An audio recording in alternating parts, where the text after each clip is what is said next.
And today we are having one of my favorite conversations of the year, looking back at how 2025 has been and even more what our expectations are for 2026. It's quite weird because this is my first time of sitting to have a conversation, more like taking a reflection of how the year has been for me. And joining me is my good friend Abigail Addison. Yeah, It's here for us to have this conversation. Abby, how have you been? I've been fine, taking things one day at a time. And how many weeks since we last met? Um, 2 weeks? The coffee festival. That was a coffee festival. Yeah. And Yeah. how was your experience? It was great. I enjoyed it. I like coffee, even though, like I shared with you, I have to be careful how I take it because my body tends to sometimes react negatively. But yeah, I was happy to be there, seeing the different types of coffee. I've tried your Fortune coffee. Fortune coffee. What variety did you taste? So my friend, you remember? Yeah, she bought the blend. The blend. Oh, okay. And I had some sometimes. It was good. Yeah, so the blend is the three Arabica, Robusta, and Liberica. Yes. Were you able to sleep that night? I was. It was actually in the evening. I was surprised. Yeah. But I had eaten well, like I said. Once I've eaten well and I drink coffee, I'm fine. Like if I take it on empty stomach, I start having tremors and all kinds of uneasiness. So yeah. Well, we're here. Yeah. And this is the first time I'm formally sitting down to take stock of my year and, well, in this case, your year as well. And I don't know, but I want us to touch points on 5 key areas. And we'll look at social, spiritual, business, physical, and health. Because I believe that these 5 areas shapes our journey, and they will definitely also be part of 2026. So socially, I don't know, socially, what comes to mind? Socially, how has it been for you? The lessons I've learned. Yeah. So I'll say that have fun. One thing, I'm a people's person. So one of the things that makes me come alive is chatting with people, being out there. Yeah. And I've learned that it's good to work hard. It's good to, be focused on your goals and your aspirations, but make time to interact with people because it actually helps with your mental health. Go out there, laugh, talk, tease each other. I have a few friends that every now and then we go. You don't even necessarily have to go and get like food, like a how do I say it? A fancy restaurant, and just drink somewhere, kebab somewhere, something simple, just so that you can interact with each other. And for me, it's always fulfilling. I have fun when I do that. So that's one thing I've learned over the years. Like growing up, I didn't really have a lot of outings, because we're being protected a bit, and it was all good. Your parents were strict? I won't say they were strict, but they insisted on us behaving in a certain way. My dad is a retired reverend, so you can understand. So a pastor's daughter. I'm a PK, a pastor's kid, exactly. So you're expected to behave in a certain way, not follow a certain crowd, and it was all well and good, but sometimes in trying to protect us, they sometimes go overboard. So you're too shielded. So it's only in my adult years that I've come to realize that it's okay, to every now and then sit somewhere, meet somebody, have fun. And that really helps me to, rejuvenate and to rest. And that's one advice I would give. That's a lesson I've learned. So do you think your cycle of friendship has expanded this year? Did it expand this year, or you are keeping it tight and closer? I'll say it's expanded because it's expanded. Yes. Well, so I'm an add-on. Yeah. Exactly, and a few other people. Yeah. And this happens when I get to go for programs like the coffee festival and stuff. I also recently I'm taking on photography. I love taking pictures of nature. So you are learning how to perfect your photography skills. Okay. Yeah. So I got myself a camera and I went for a training session by Rodney Kwaku. I don't know if you know him. No. Canon with Canon. Yeah. And I met. Oh, okay. Sylvanus. He came for the coffee festival. I met him there.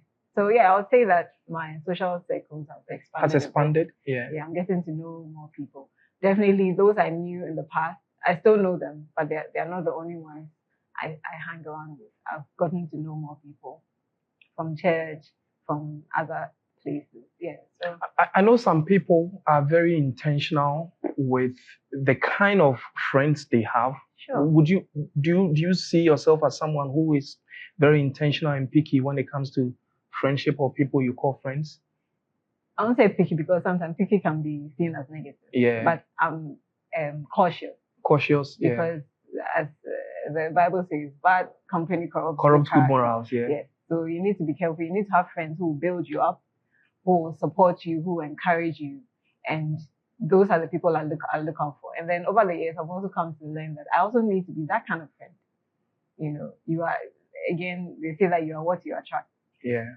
So if you are the kind who also helps people, encourages people, you know, your aim is to build them up, then you'd also have those kind of friends around you. And it's very important. Otherwise, you'll be led astray. Yeah. You need to have a focus. You need to know where you're going in life. And those who can come alongside you and help you to get there, as you also help them to also achieve their goals and get to their destination. So any disappointment in terms of friendships this year? This year, disappointment. Well, in some ways, Yeah. you know, because you might get to know somebody and there might be some things that they will do that will hurt you, that will annoy you, you know, or disappoint you, you know. But I've also come to learn that you don't just cut people off. Yeah. Everybody is in your life for a reason. So what you need to do is identify why they are with you. You don't need to be best friends with them. Yeah. They don't need to be buddies. Yeah. They can be people you still talk to every now and then. Yeah. If there are certain things about them that you notice that you realize that it doesn't work for you, you apply wisdom as to how you relate with them and see how the relationship somehow can still be healthy and not necessarily be enemies. Yeah. You get it? Yeah. So I'm learning to befriend people, know who they are, know why they are in my life, and relate to them as such. And also, again, be someone who will help them, who will encourage them to be the best they can be. Yeah. And asking about the relationship status of people can be tricky sometimes, but I don't know in terms of relationship, how I don't know your status. I don't mind. I'm single. Oh, okay. Yes, and I've been in some relationships which haven't worked. This year, one thing I've learned is let's not hold on to relationships and entanglements that we know definitely are not going anywhere. Yeah. Sometimes the fear of loneliness, the fear of not having that person you can chat with and share stuff with. Sometimes that fear of not having that will make you hold on to some relationship that is not necessarily healthy for you. Yeah. You know, but one thing I'm learning, I wasn't successful at it this year, but I've learned my lesson. Yeah. You know, and it's a learning curve for me. I'm learning that, I mean, God has better plans for us. Yeah. So I should learn to be able to face the loneliness, the fears and the anxiety, and trust God to take me through and give me something better. Because sometimes when you hold on to such relationships, they cost you. Yeah. And there are some of the things that you lose that you can't get back, like your time. Yeah. You are spending so much time with this person and it's not going anywhere. Bringing any value. Yeah. Exactly. You're wasting your time and so many other things. So that's another thing that I've learned. To just be brave and trust God. This person is not good for me. This relationship is not good for me. I'm going to let them go. I'm going to move on and be a better person. Yeah. So, I mean, negative things happen to us, but if you're able to handle them well, it turns out for our good. Yeah. So, though I've been through a difficult time in terms of relationships, it's made me a better person. Yeah. And moving forward, I'm going to use these lessons to help me take the right decision.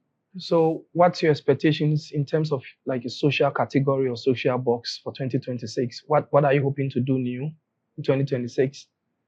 How do you mean by social bond? Yeah, like everything socially. The kind of people. Yeah, well, yeah, you can add that to it. I'm going to keep having fun. I keep telling people these days, even the way people are dying left and right, you're like, you're not guaranteed tomorrow. And again, I'm a Christian, so sorry if I keep referring to the Bible.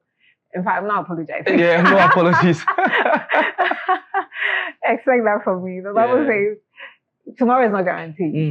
You know, you could drop off at any time. Our only reality, I tell people, is the moment. Yes, exactly. So whatever God has blessed you with, enjoy it. Of course, you're not going to go overboard and misbehave or be careless, but enjoy what God has for you. Enjoy the moment. Enjoy the people. You know, let them know you love them. I mean, just have fun. So that's what I'm going to continue doing.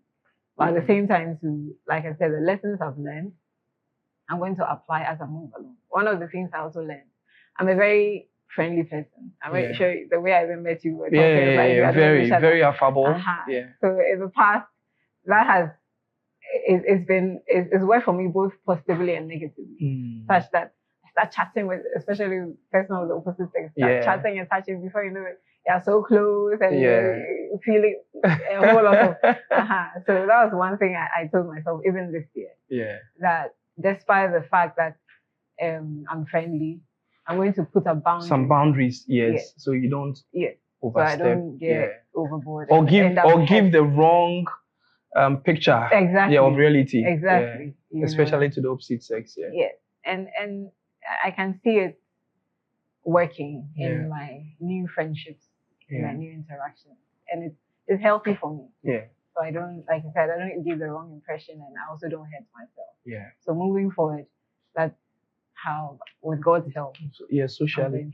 So for me, I think I always say that this year has been my year of lessons because has it been a tough year? I think by far, this has been my most toughest year of all years that I've had on earth. But it's also my best year. But socially, I started the year at a very, very difficult place. I think I mentioned to you, I had to be separated from marriages. I lost my marriage just around the end of December. So I had to leave home. I left home on 26th December. And for the first, I think about 2 weeks, 2 weeks after 26th, I say I was homeless. I didn't have a place to stay. I was just pitching at a friend's house in a small room. And the only thing I had around me was 2 jute bags that had clothes just smuggled in and my laptop. And I learned to start living all by myself and alone. And so how many years? After 7 years of marriage. Wow. So for the first time after 7 years, I was alone without my kids, 3 kids. And what made it difficult was I had a newborn, like a new baby. Just around that time, we had him on 3rd December and I left him on 26th December. So for me, the difficulty was not being home, not being present, because for the first or the last 2, I was present with them. And much as I wanted to be with him, the new baby, I didn't have that opportunity to be with him. And it was quite a lonely period for me. I can record a number of times I burst out in tears. But I told myself that I wasn't going to break down. So it was an agreement I had with my subconscious mind. I told my subconscious mind that we are going to go through a very difficult time, but just don't embrace yourself for the difficult times coming. We'll sail through and all that. And so having, found myself in that space, I reflected I had a lot of recollections and I decided to take one day at a time. I also learned within that time, from that time till now, that it was better to keep sort of a very small circle, very, very small circle of friends who you can fall on than having like a wide or bigger collection of friends.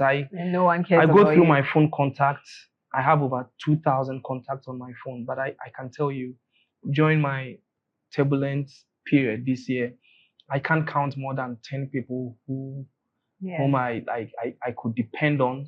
I call and for that I'm very grateful that I had a very small circle of social connections that I could fall on, my family, my parents and my siblings and a few friends that I can count who came through for me. So my biggest lesson is that having a small circle of people who truly support you and challenge you is, like I said, is worth than having 1,000 casual contacts on your phone. And through this period too, socially, yes. So my circle of friends is cut. And going into the new year, I can tell you that I am picking and choosing my friends because I've also come to know them. And that awareness, I think, has really helped me. And even in 2026, something that I'm going to be cautious of, because the reality is that not everyone who smiles at you wants your good. Yeah, wants your good. So I've really learned that lesson. So I'm going to keep a very small circle of social connections in 2026. Not to say I am going to withdraw or I'm being picky in quotes, but I think for my own sanity, I want to bring closer to me the people who truly mean what they mean to me in 2026. So it's very important. But overall, it's been a very good year socially. There were times I felt like shutting down. I didn't want to be amongst people. I call that like dark moments of solitude.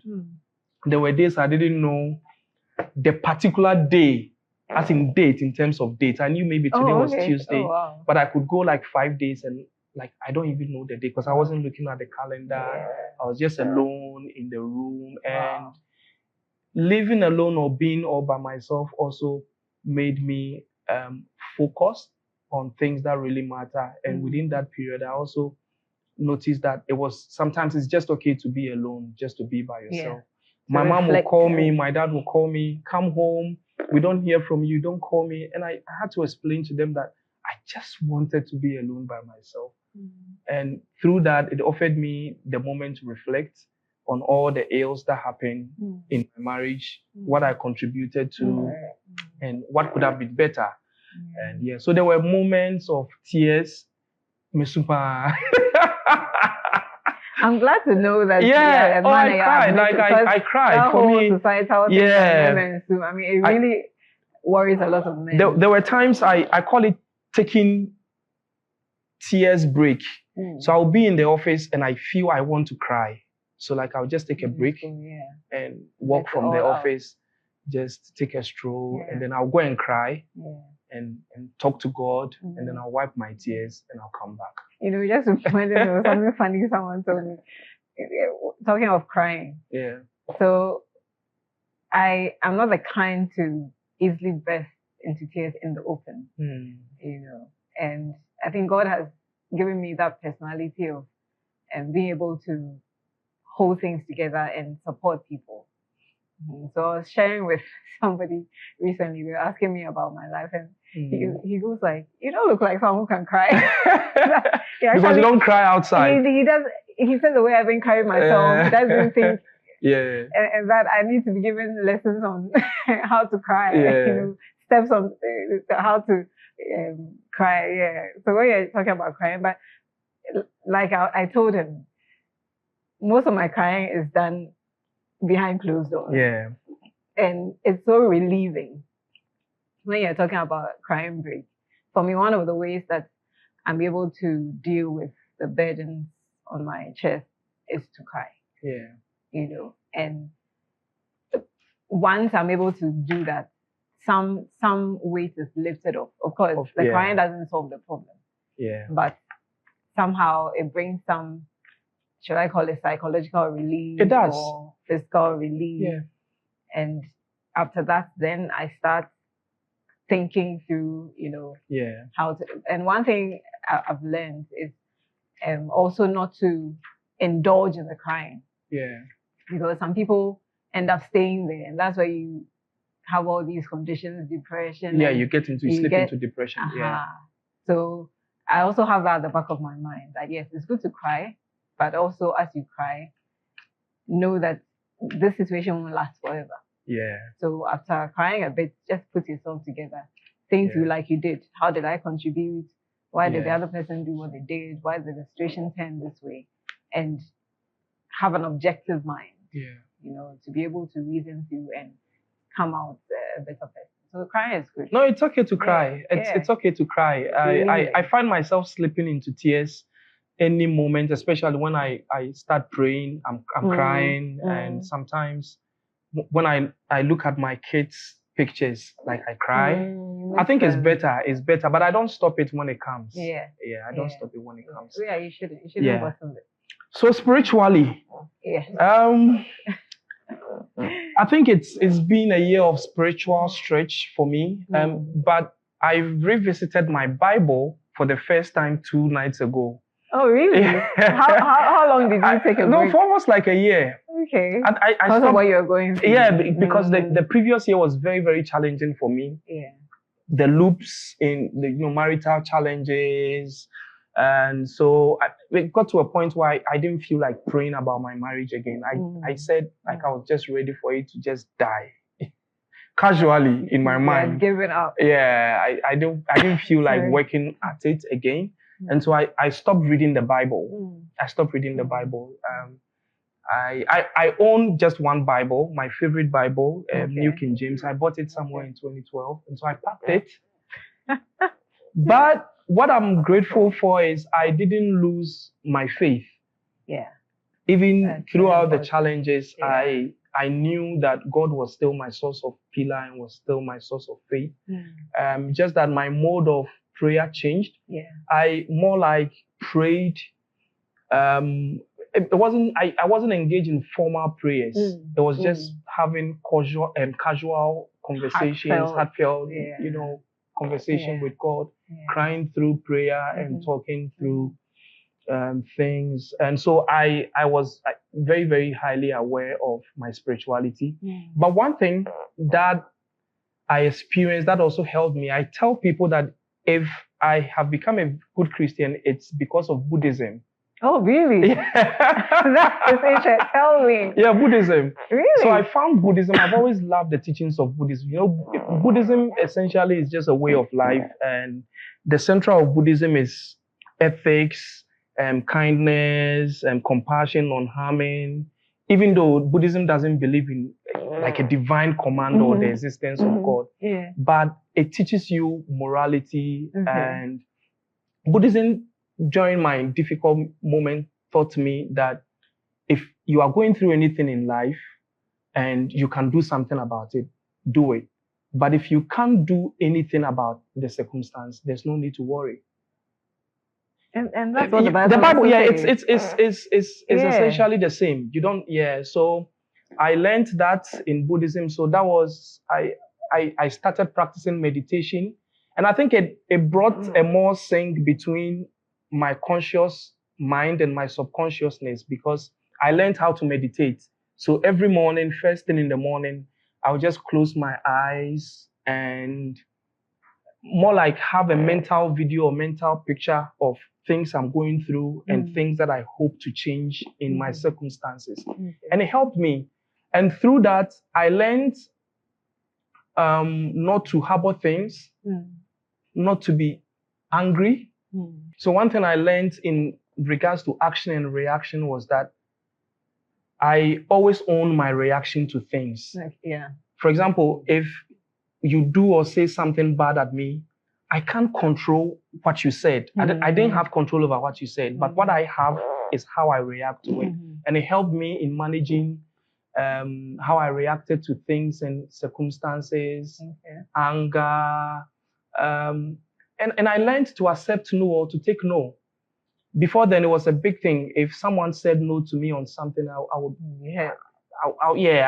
make a big deal out of it, sort of rationalize it to think why they said no to me. But one of the things I learned in this period was just to accept no. So Buddhism actually changed my perspective of things, to accept the reality of things, that There are happy times in life. There are sad times in life. Death is inevitable. And yeah, Buddhism took away my fear of death. And so now I could say that my only reality was in the present. So I started enjoying the present. And I tell people, a lot of the times we concentrate so much in the future. But if you are always in the future, you get anxious because you don't have control over the future. And if you are worried and your mind is in the past, you don't have any control over but the past is gone. Yeah. But your only reality is always in the present. So through Buddhism, I learned to live in the present. So now if anyone asks me what my favorite or my best day is or was, I will say now that we are talking, this is my best period in life because this is my present. I don't have control over what will happen in the next minute, 10 minutes. I don't know what will happen tomorrow, but I have today. So during my struggles, it helped me to appreciate instead of dwelling over all what could have worked well and all that.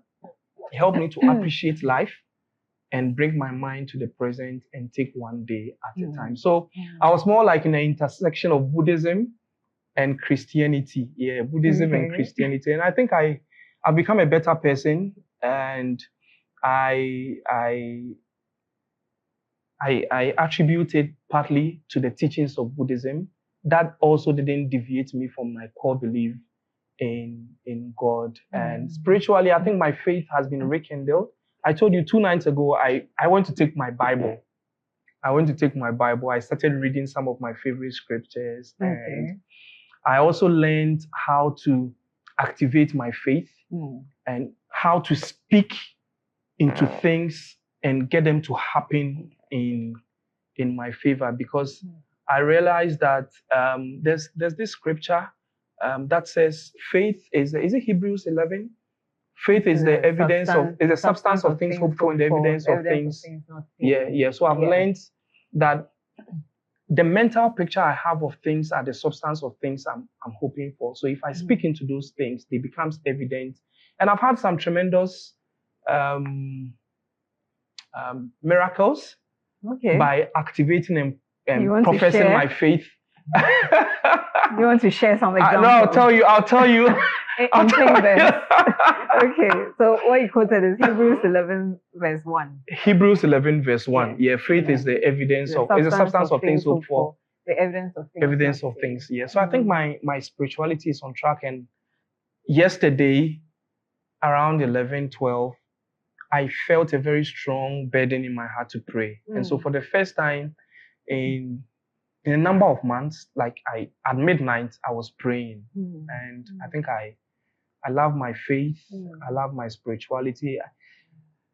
I think I'm better in terms of spirituality where I was last year. And going into 2026, I even want to build my spirituality even better and take it to higher levels. Yeah. Not to stretch the point, but how did you end up with Buddhism? With Buddhism? Yeah. I think I stumbled on a Buddhism teaching. I watched a podcast with a monk, and he sort of revealed the core principles of Buddhism, that it's essentially a way of life.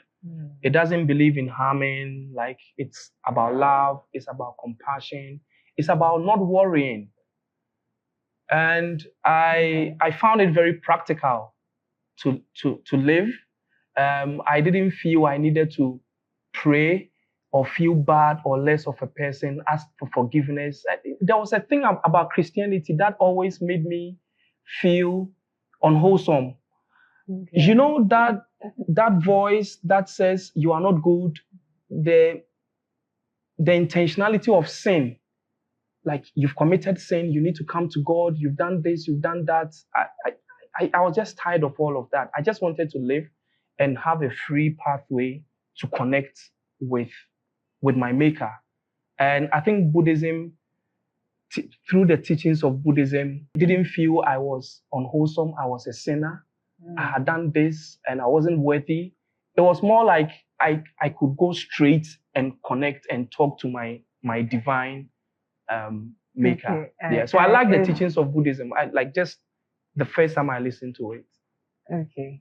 So what you just said about that voice, I want to remind you that that's the voice of the devil. God will never condemn you. What he'll do is rebuke you, yes, because he doesn't want you to perish. So he'll make you aware of your sin. But what he does after that is not to make you feel condemned, but he will ask you to come to him to be cleansed. Because you, on your own, you can't change yourself. You can't take your sin away.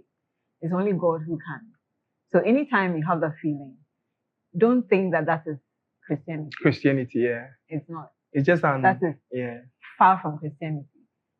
Christianity, first of all, is not a religion like we say. It's a relationship with God. With God, and in that relationship, God's love draws us to himself, even in our sin. So when you sin and you feel guilty, instead of you, sometimes it could even be your own voice, because you are aware of sin. You know. So when you do something, you have that guilty conscience that talks to you. When it does, don't stay there. Don't let it make you shy away from God. Rather, let it draw you to God. To even pray. It's in God's presence that you get your liberation. I think I've overcome that. So I think I've overcome that. I'm glad that God even used Buddhism to draw you back to him. So if you, like you admitted earlier, all the things you said, they're in the Bible. They're in the Bible, yes. You know, no worrying. You know, they're all narratives in the Bible. Exactly. No, I agree. I agree. So if at any point you feel like there's a voice condemning you, know that it's not of God. And God, like I said, will rebuke you, but he'll draw you to himself. And that's a lesson that I learned, talking about my spirituality. There were things that I did that I knew that I didn't deserve God. And like you, at certain points in the year, I couldn't go to God. I couldn't open my Bible to you because I felt like a hypocrite. You're not worthy. I felt like, why are you going to go to ask him to do this a lot for you, or to even chat with him when you are clearly disobeying him? You know the right thing to do and you're not doing it. So why are you even going to him? But one lesson that he taught me this year is that the best thing I can do for myself in those times is not run away from him, because the more I run away from him, the more I make myself vulnerable to the devil. The more I veer off to do the wrong thing. Because like how the prey and the predator will always go for the isolated prey, because they don't have the support of, if you watch, I like nature, like I said, so I watch a lot of National Geographic, and when you look at, especially the lions, they will isolate either the weakest one or the youngest one. And once they isolate them and they don't have the support of the rest of the group, they can catch them easily. And that's what happens in Christianity as well. If you tell yourself that, oh, I've sinned, so I'm going to stay away from God, I'm going to stay away from fellowship, you're rather doing yourself a disservice. Rather go to God and admit that there's nothing in me that I can use to change myself. You are the only one who can change me. And that's what has brought me where I am now. It's helped me to, first of all, acknowledge my sin and my sinfulness, and also the fact that it's only God who can change me. So one of the prayers I pray is from Ezekiel 36. And God talks to the Israelites and tells them that even though they have intentionally defiled his name, even though they disobey him, he himself is going to take their heart of stone and give them a heart of flesh. And he will change them and he will bless them. And the hope is that the love that he shows them will make them see the gravity of their sin and turn to him. And that's how I see God dealing with me and in terms of my spiritual life right now. So instead of running away from him, now I go to him. But again, that's not the license to sin.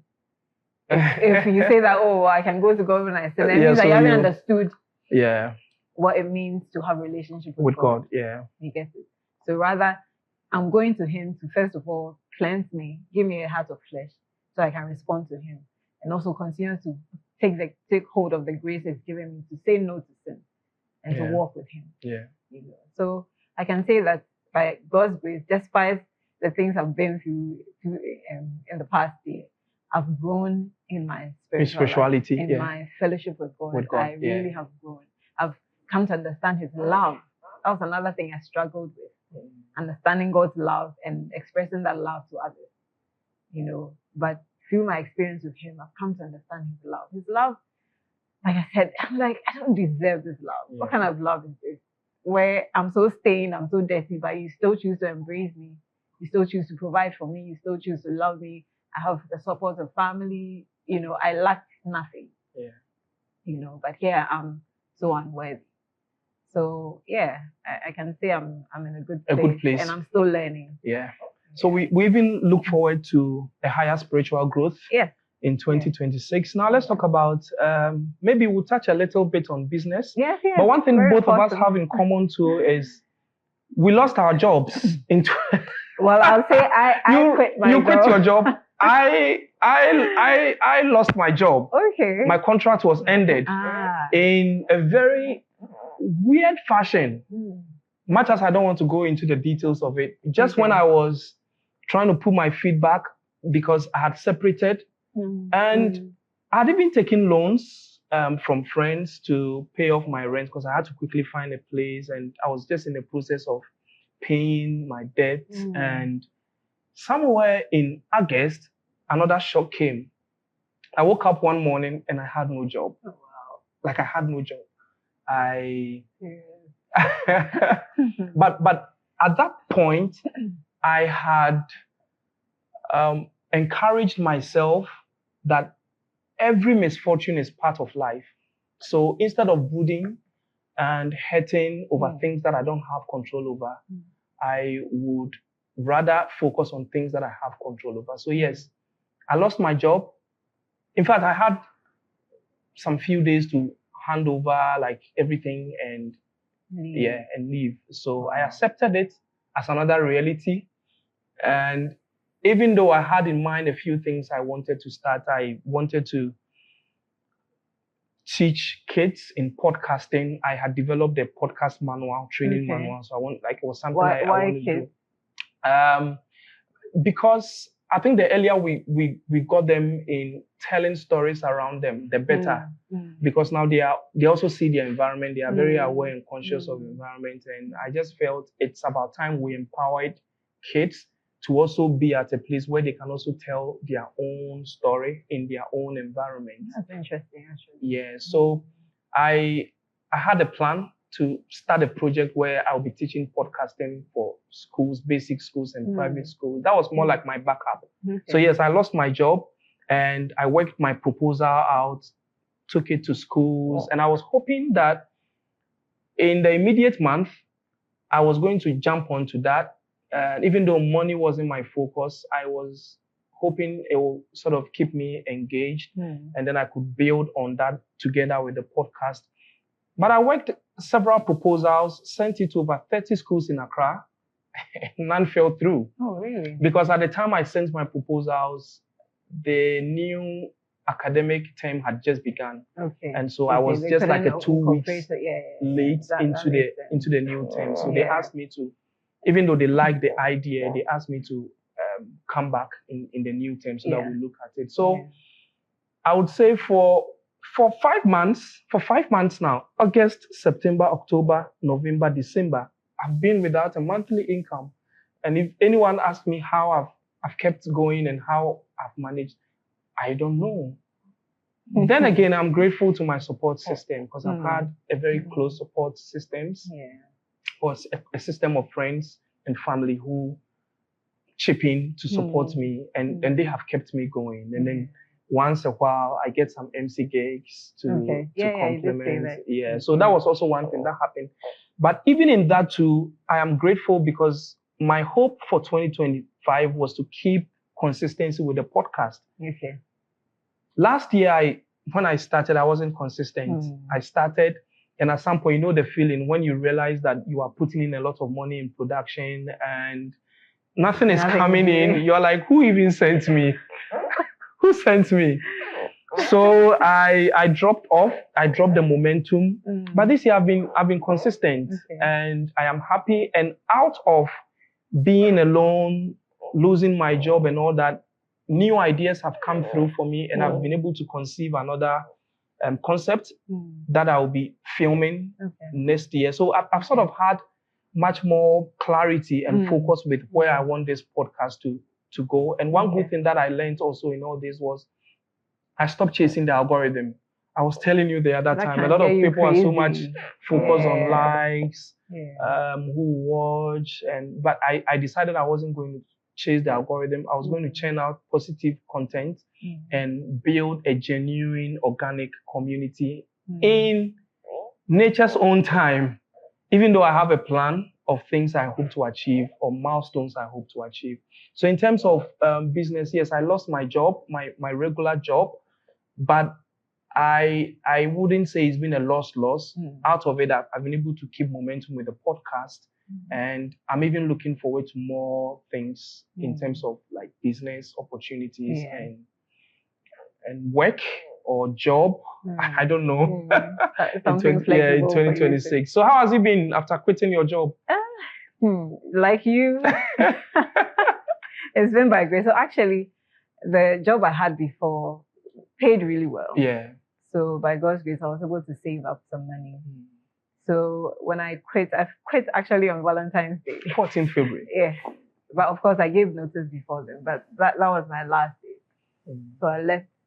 And at the time, I had some money to fall back on. I mean, enough to... You had some reserves. Yeah. I think that's the difference. I didn't have any reserve. It can be difficult. So I had at least to last me for at least 3 months. Okay. So that's what I was. And I was, in fact, since I started the show, so I have an online show called the ABBY IMANI REVEALS Show. Yeah, your podcast. Yeah. And I've been paying out of pocket. Every now and then I have some people contributing, but I don't have like a sponsor continuously sponsoring. Putting in money in it. Majority of the time it's been out of pocket, even while I was working. So one of the reasons why I quit my job was so I could focus on the show, because I realized that sometimes it became like a knee-jerk reaction. I got so busy with work. The week starts and I haven't planned for the show. Then midway through the week, suddenly I'm like, hey, who is my guest? So I sat back, I was like, no, I need to focus, because that's actually my passion. That's where I thrive. So that's one of the reasons why I quit. So I continued paying out of pocket. Every now and then I get people contributing. And the hope was that by the end of this year, I would have a monetized. Start monetizing, so I was working. I also became very consistent. I, by God's grace, developed the aesthetics of the show. The show, how you wanted it to be.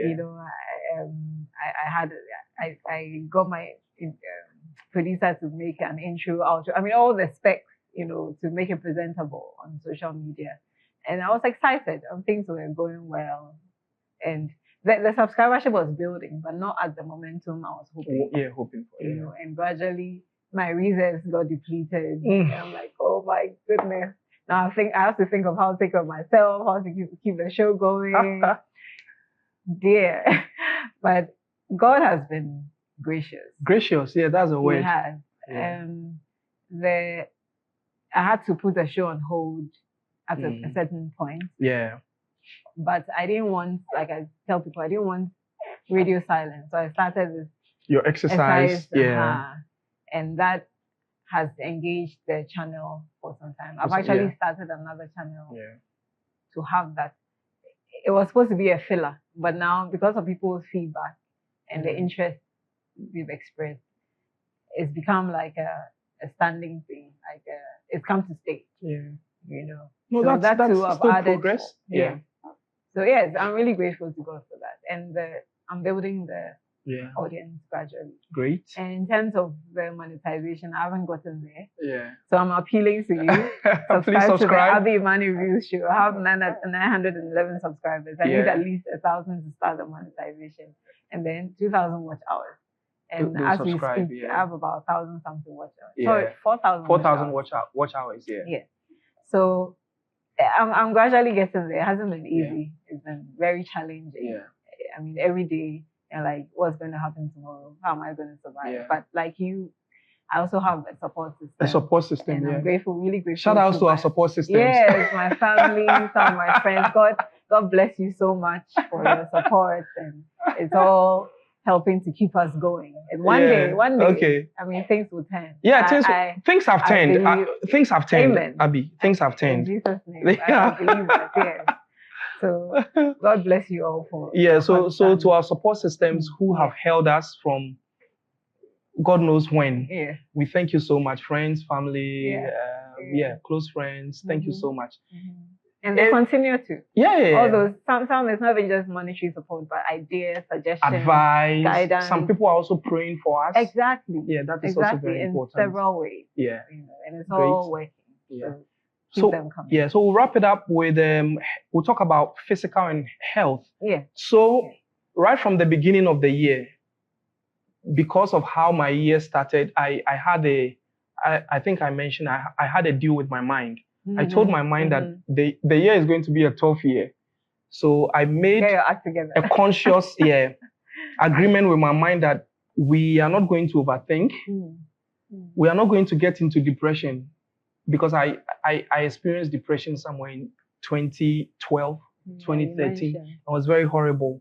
So I told my mind that we are not going to get into depression. And I think that sank into my subconscious mind. So I was very, very much clear with that. So within all the struggles and the challenges, I was still able to focus mentally to do the things that matter. Within this period, I was still able to write my academic thesis. I was writing. Which I was able to. Really impressive. Yes, I was able to read, and I was also very consistent with my gym workouts. Okay. So if there's any particular year I've been very active at the gym, I think it's this year, because that's where the gym is so therapeutic for me. Yeah, that's where I get my mental clarity and focus.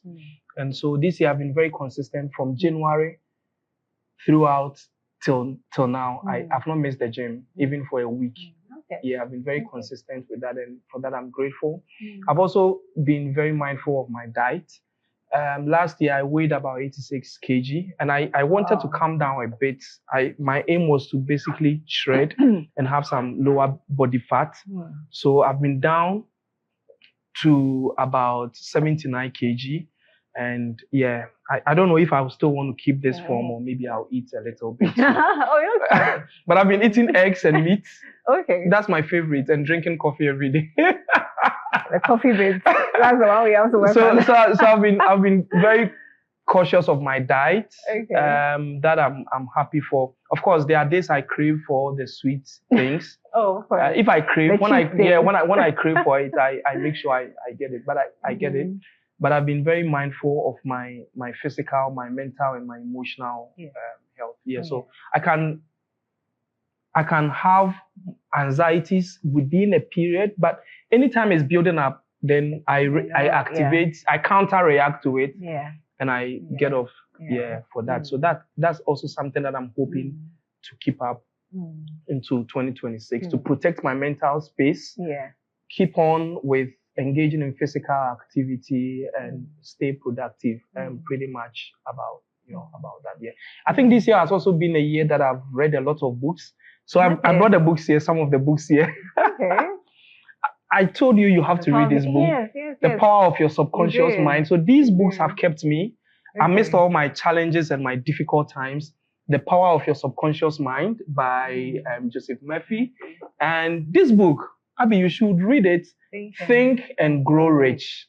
I've been reading this, and I got this book too because I failed at marriage. Okay, Gary. So I decided, I love Gary Chapman. Love language, the 5 love languages, and I think this is very insightful, because when I recollect, I think there were things, if I had knew, probably things wouldn't have gone too south in my marriage. So I've been reading this too, and then The Psychology of Money.